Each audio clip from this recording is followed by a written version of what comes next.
Hey guys, and welcome back to Skyrim. We are going down to Blackreach, but I kind of wanted to stop for a moment, and I want to head back out into Skyrim here. Now, the absolute main reason for getting out of here is because we, where's the, oh, there it is because we are pretty much full up here. Let me actually head to my items. We're very much on the carry weight issue, along with Lydia having a lot to carry. So I wanted to just get out, but we've also, now that we've opened this up, we can head straight to where we need to go. So,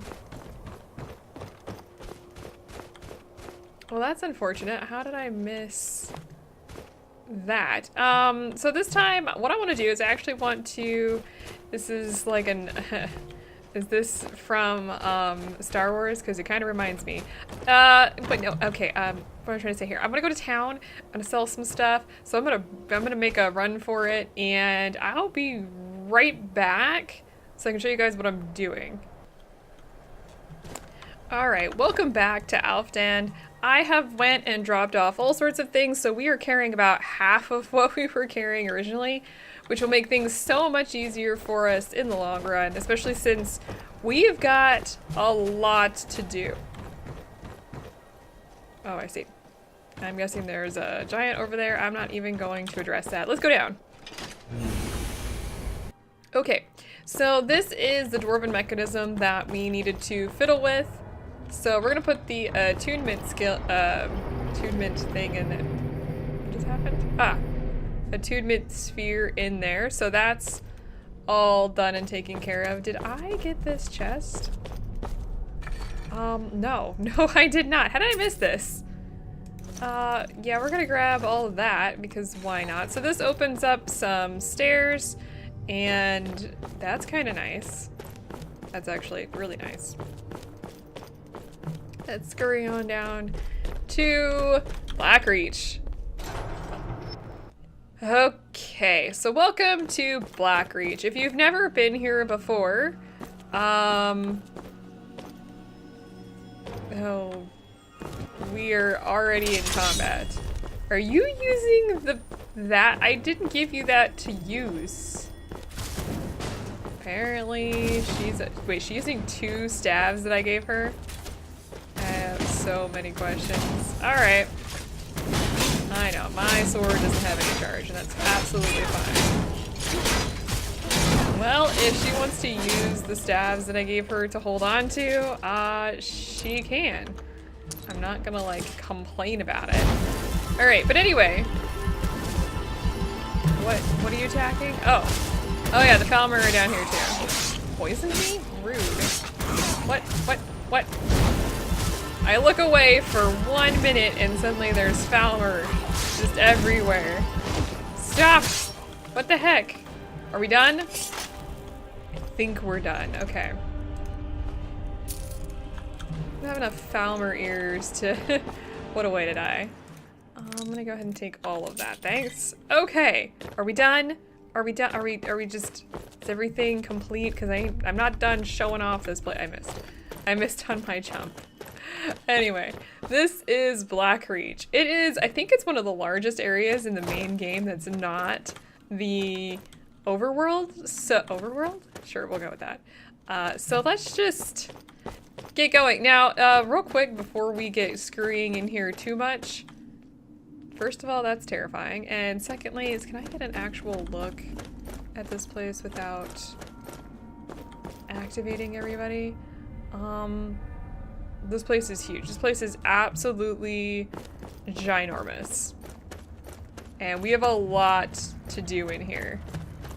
I'm gonna start by going into Cinderion's field library, or laboratory. Alright, let's explore this. Oh gosh, so Cinderion here, let's grab his field journal.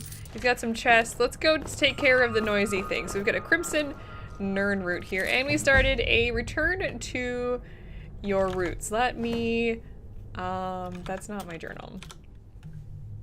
So, a return to your roots to discover the significance of the Crimson Nirnroot. For some reason, our alchemy just randomly increased. Okay. I'm gonna just take all of this. Sindirion is dead. Rest in peace. So, I don't think he's gonna be doing anything with any of this anytime soon. We've also got some soul gems. Dwarven dagger, I don't care about. Other Nirnroot, which I will take. Some Falmer ears, a Dwemer cup, which I don't care. Ooh, potion of brief invisibility. You never know when that actually might be useful. A Daedra heart, yeah, we'll take all of this. Workbench in here. Stone chairs, some clothes. Other boots of hauling, we're gonna take that. There is a minor healing potion over there. Let's look in this chest, some gold, iron boots of resist frost. I didn't actually want that. I just don't want that, thanks. Okay, another chest. We've got just a couple things here. Cooking pot that we could possibly use. We've got an attunement sphere, I'm taking that. I don't think we need it, but I want it. That's just kind of how I roll, actually. Let's see, we have got some books. Do we have anything in here? These aren't super long, right? I've spent a large portion of my life unraveling the mystery of the Nirnroot, and yet I still feel unfulfilled. The trilling sound the strange herb emits seems to taunt me, to push me even harder to discover its secrets.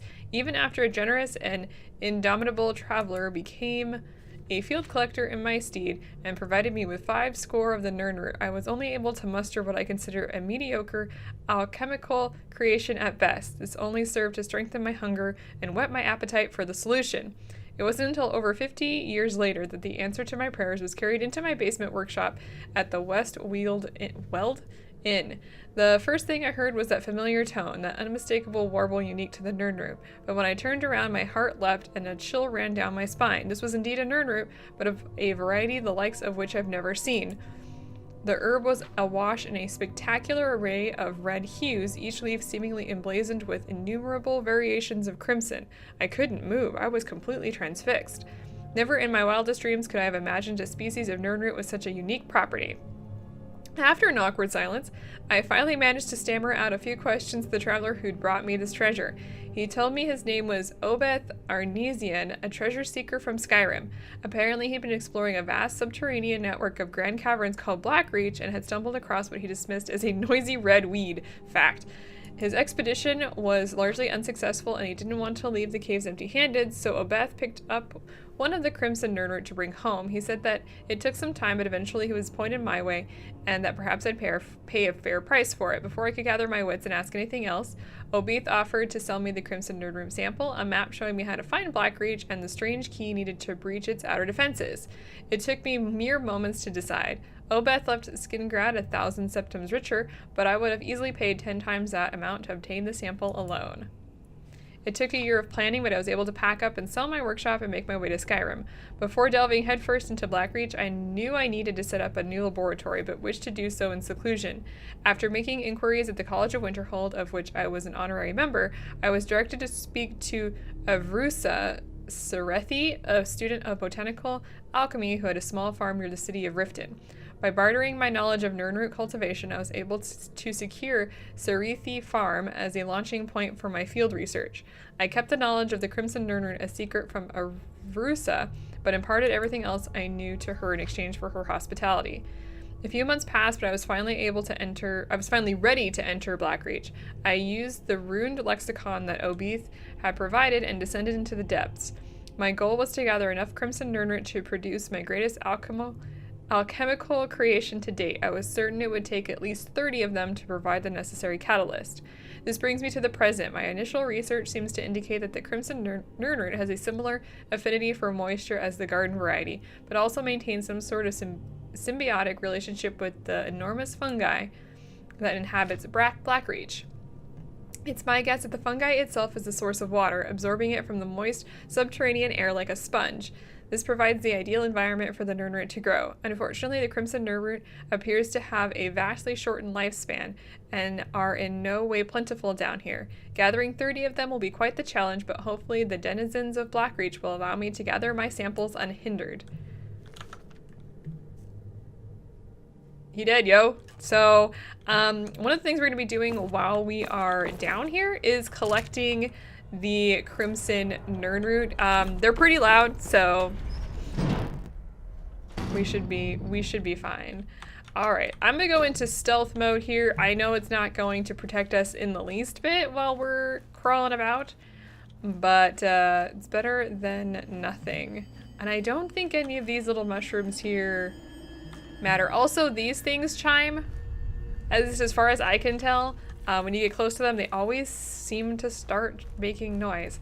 Other things that are down here that may be of interest is there actually is quite a bit of ore, which I dropped off all the rest of the ore that I had collected back in Bree's home while I was out and about.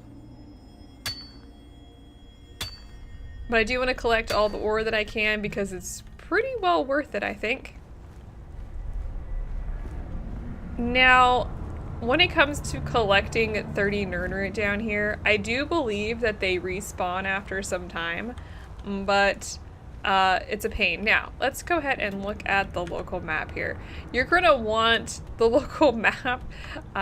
Keep an eye on where you've been and whatnot, because this place is huge. Absolutely ginormous. I hear one. You hear it, you guys? Yep. Hello, my little Nernroot. Be careful not to use them and or eat them. I've done that. But like I said, I think they respawn just like regular Nernroot. It just takes forever for them to actually do so. There's a couple things down here that oh, that's not good. That we need to keep an eye out for. I forgot that waterfalls go down, apparently. There is at least one giant that lives down here, if I remember correctly.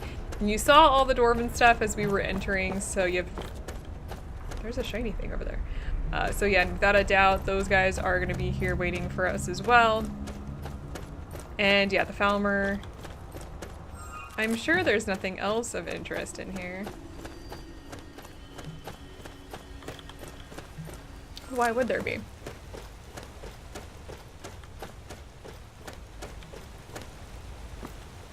I don't know what this is.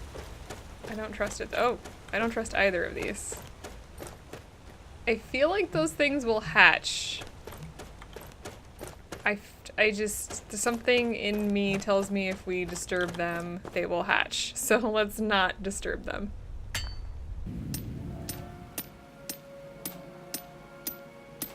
Okay, so we got here. That was kind of the biggest thing of this episode, was to actually get here. And we have got a ton of things. Spiders.